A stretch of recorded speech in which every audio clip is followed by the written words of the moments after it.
Bonjour mes petits flocons et bienvenue sur ma chaîne. J'espère que vous allez tous très bien. Cette semaine, je reviens sur la sortie du dernier Pixar sorti directement sur Disney+. Je parle bien sûr de Alerte Rouge.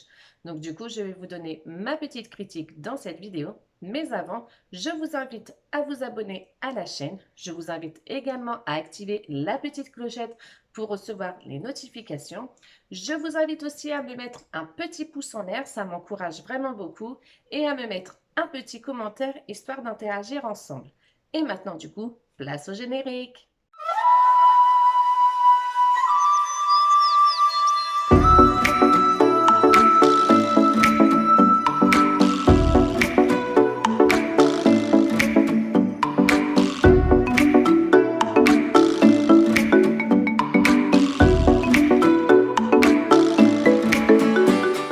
Donc avant de vous donner ma petite critique, petit rappel de ce qu'est En Alerte Rouge.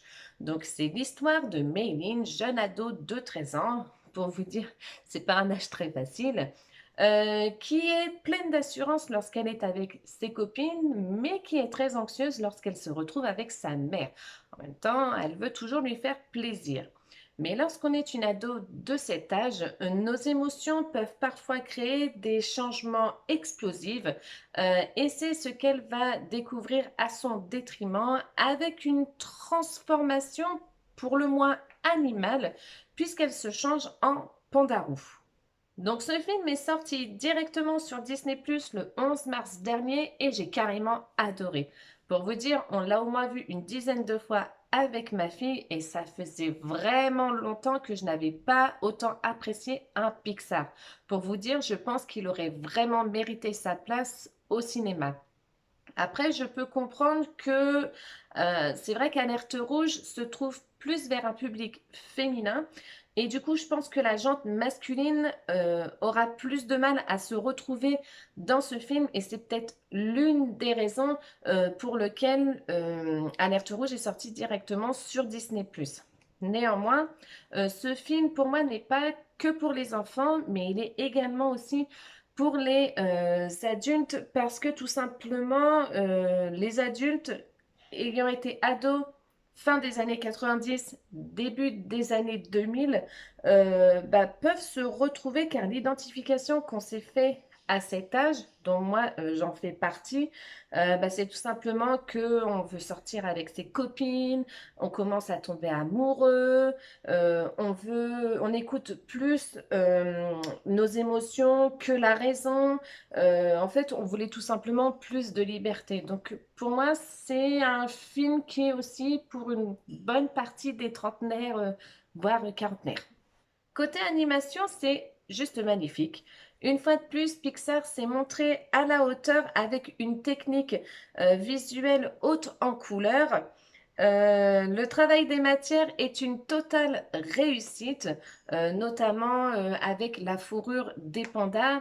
On a l'impression vraiment qu'on peut les caresser tellement que ça paraît vrai, ou encore avec la nourriture, comme par exemple les raviolis chinois.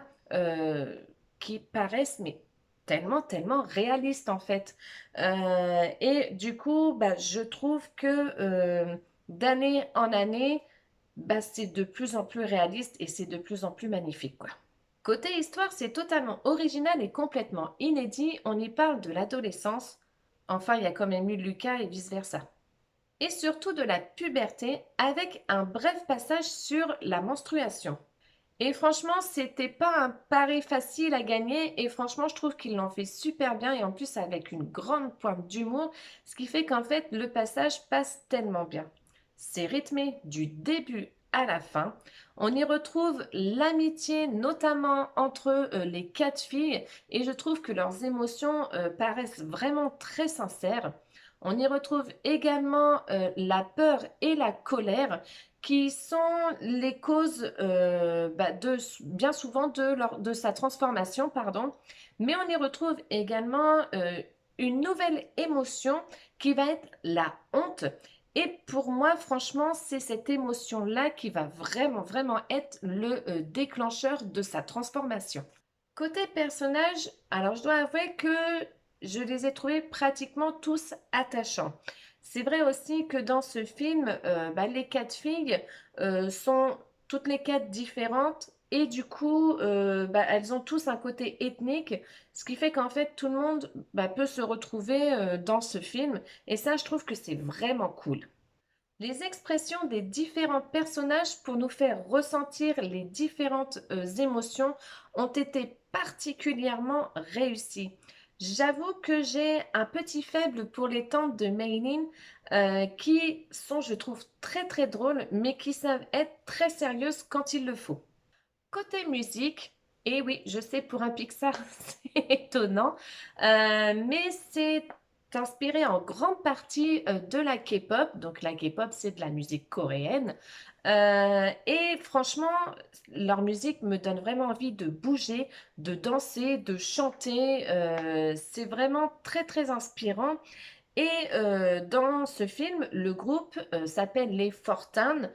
Et ils ne sont pas sans rappeler un certain groupe des années début 2000, fin 90, début 2000, que j'écoutais énormément et qui sont les Backstreet Boys. Voilà mes petits flocons. Donc, comme vous l'aurez compris, pour moi, Alerte Rouge est une pépite d'humour avec un visuel toujours aussi impressionnant et musicalement, franchement, j'en redemande. Donc, dites-moi vous en commentaire juste en dessous si vous avez vu donc ce Pixar, est-ce que vous en avez pensé? Et du coup, là, je vais vous laisser avec le petit extrait de la semaine prochaine. Je vous souhaite une bonne journée. Je vous fais de gros bisous. Et puis, je vous dis ciao! Petit 2. Pour la version française. Le doublage des personnages pour cet opus sont le même que le second doublage du premier opus. Mais ce doublage a été quelque peu contesté, en grande partie à cause de l'éviction de M. Henri Salvador pour Christophe Péroux.